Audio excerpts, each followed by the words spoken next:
Shalom. ప్రభునామమున మీకు వందనాలు. ప్రభు మిమ్మల్ని దీవించునుగాక. సాధారణంగా దేవుడు మనకిచ్చిన ఈ యొక్క అందమైన జీవితాన్ని తృప్తిగా మనం జీవించలేకపోతున్నాం. కానీ అసంతృప్తి కలిగిన జీవితాన్ని మనలో చాలామంది కలిగి ఉన్నారు. అందుకు గల కారణాలు కొన్ని ఉన్నాయి. ఒకటి, కొన్ని అంచనాలు పెట్టుకోవడం వలన. ముందుగానే కొన్ని విషయాలలో అంచనాలు వేసుకుంటాం. ఆ పని ఇలా జరుగుంటే, అలా జరుగుంటే ఇలాంటి ఫలితాన్ని ఇస్తుంది, అలాంటి ఫలితాన్ని ఇస్తుంది అని ముందుగానే కొన్ని అంచనాలు వేసుకుంటా.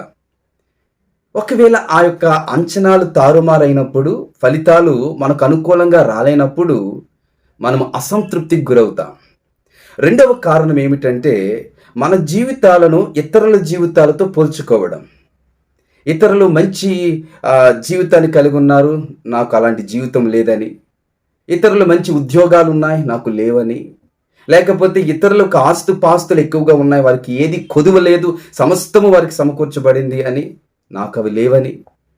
ఎప్పుడైతే మనం ఇతరులతో మన స్థాయిని అవతల వారి స్థాయితో పోల్చుకుంటామో అప్పుడు కూడా మనకి అసంతృప్తి మిగులుతుంది. మూడవది, గత జీవితం గురించి ఎక్కువగా ఆలోచించటం వలన కూడా తృప్తి ఉండదు. నాలుగవది, విపరీతమైన కోరికలు ఉండటం వలన కూడా అసంతృప్తికి మనం గురవుతాం.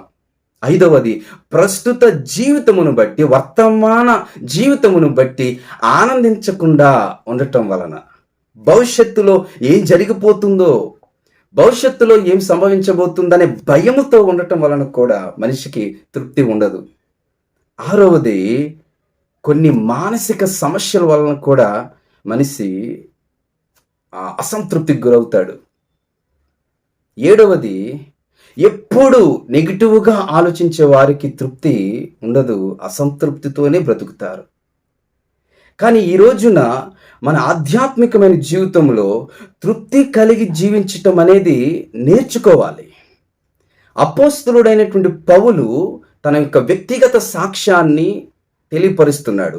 ఫిలిప్పీలకు రాసిన పత్రిక 4వ అధ్యాయం 11వ వచనములో ఇలా అంటూ ఉన్నాడు, నాకు కొదువ కలిగినందున నేను ఇలాగూ చెప్పుటలేదు, నేనే స్థితిలో ఉన్నానో ఆ స్థితిలో సంతృప్తి కలిగి ఉండుట నేర్చుకొని ఉన్నాను. అపోస్తలుడైనటువంటి పౌలు తను ఏ స్థితిలో ఉన్నా కూడా సంతృప్తి కలిగి ఉండడం అనేది నేర్చుకున్న భక్తుడు. ఈ రోజున పరిశుద్ధాత్మ దేవుడు క్రైస్తవ సమాజముతో, ఆధ్యాత్మికమైనటువంటి బిడ్డలతో, విశ్వాసులైన మనతో మాట్లాడుతూ ఉన్నాడు. తృప్తి కలిగి జీవించటం నేర్చుకోండి. దేవుడు మనకి ఏ స్థితినిచ్చాడో ఆ స్థితిని బట్టి సంతృప్తిని కలిగి ప్రభువుని మనం మహింపరచాలి. ఒక విషయం చెప్తాను, వినండి. మనం ఎప్పుడైతే మన జీవితాలను బట్టి తృప్తి కలిగి జీవిస్తామో అప్పుడే దేవునికి మహిమ కలుగుతుంది. మనము తృప్తి కలిగి జీవించాలి అంటే మనము 2 పనులు ఖచ్చితంగా చేయాలి. ఒకటి, మనము దేవునిపై ఎల్లప్పుడూ ఆధారపడాలి.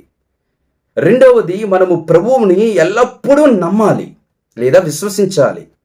అప్పుడు మన ఆశగల ప్రాణాన్ని ఆయన తృప్తిపరుస్తాడు. అప్పుడు ఆయన మేలులతో మనల్ని తృప్తిపరుస్తాడు. అప్పుడు ఆయన మనలను సమృద్ధితో తృప్తిపరుస్తాడు. అప్పుడు అంటే ఎప్పుడు మనం దేవుని మీద ఆధారపడినప్పుడు, ప్రభువుని మనసారా విశ్వసించినప్పుడు దీర్ఘాయువుతో ఆయన మనల్ని తృప్తిపరుస్తాడు. ఈ రోజున మనము ఏ విషయాల్లో తృప్తి చెందాలి అని వాక్యం చెబుతుంది అనగా, మనకు దేవుడిచ్చిన రక్షణను బట్టి, యేసు ప్రభు ద్వారా మనకి ఇవ్వబడినటువంటి ఆ యొక్క పాప క్షమాపణను బట్టి, యేసు ప్రభు ద్వారా మనము దాసులము కాకుండా ఆయన యొక్క దత్తపుత్రులుగా స్వీకరించబడిన ఆ యొక్క పుణ్య కార్యమును బట్టి మనము తృప్తిని కలిగి ఉండాలి. యేసు ప్రభువును బట్టి మనం తృప్తిని కలిగి ఉండాలి. దేవుడు మనకిచ్చిన కుటుంబాన్ని బట్టి, మన బిడ్డలను బట్టి, భార్య భర్తలను బట్టి, తల్లిదండ్రులను బట్టి, అత్త మామలను బట్టి మనం తృప్తి కలిగి ఉండాలి. దేవుడు మనకిచ్చిన ఉద్యోగాలను బట్టి, దేవుడు మనకిచ్చినటువంటి ఆ యొక్క ఆశీర్వాదాలన్నిటిని బట్టి మనము దేవుని యందు తృప్తి కలిగి ఉండాలి. ఎప్పుడైతే ప్రభు యొద్ద నుండి మనం పొందుకున్న వాటిని బట్టి తృప్తి కలిగి ఉంటామో అప్పుడే దేవునికి మహిమ కలుగుతుంది. అంతవరకు కూడా నీవు అసంతృప్తిగా ఉన్నంత కాలము దేవునికి మహిమ కలగదండి. కాబట్టి దేవుడు మనల్ని ఏ స్థితిలో ఉంచినాను, ఎలాంటి స్థితులు గుండా నడిపించినను దేవునికే మహిమ కలుగునుగాక. అటువంటి తృప్తి కలిగిన ఆధ్యాత్మికమైనటువంటి జీవితాన్ని మనందరము కలిగి ఉందాం. పరిశుద్ధాత్మ దేవుడు మనలను తృప్తిగా ఎలా ఉండాలో నేర్పించాలి అని మనము ప్రార్థన చేద్దాం. దేవుడు మన యొక్క ప్రార్థన విని ఒక తృప్తి కలిగిన జీవితాన్ని మనందరికీ అనుగ్రహించునుగాక. ఆమేన్.